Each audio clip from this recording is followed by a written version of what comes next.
Salam alaikum wa rahmatullah. J'espère que vous allez bien. Gog et Magog sont deux noms propres présents dans la Bible et dans le Coran, mais également dans les recueils de hadiths. En langue arabe, on les nomme Yadjouj ou Madjouj. Comme nous le savons, ils vont apparaître à proximité de la fin des temps en tant que grand signe de cette fin des temps. Mais qui sont-ils vraiment? Où sont-ils actuellement? Et qui est Dhul Qarnayn? On va en parler tout de suite après la petite intro.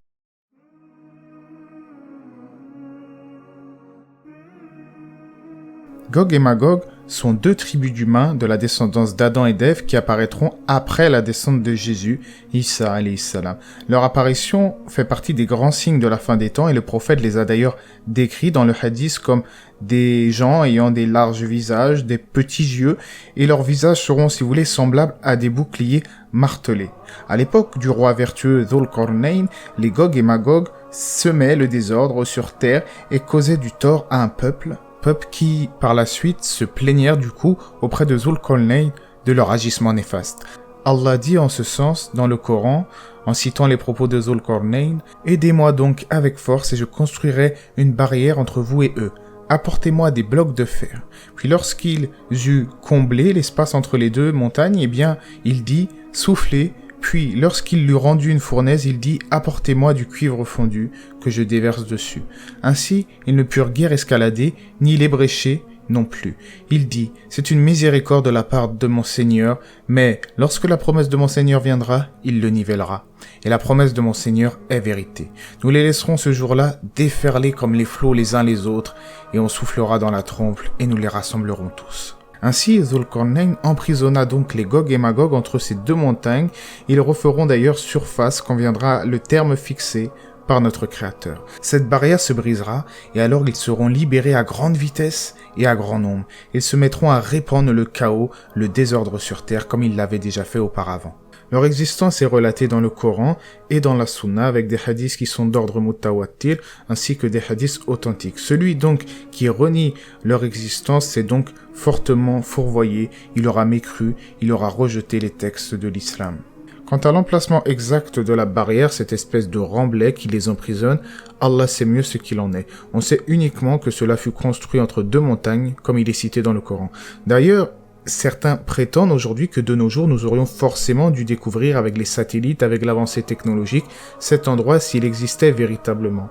Nous répondons simplement à ces gens qu'il ne faut pas avoir cette arrogance, cette trop grande confiance en l'homme et en ses découvertes contemporaines. Combien de pourcentage de l'océan l'homme a-t-il découvert ? 5%, 6%? D'ailleurs, ce n'est que récemment que des chercheurs australiens ont découvert le 7e continent, Zéolandia, qui était immergé en grande partie. Donc, de dire que aujourd'hui, avec la technologie, on est censé avoir tout découvert, c'est de l'arrogance et c'est de la prétention.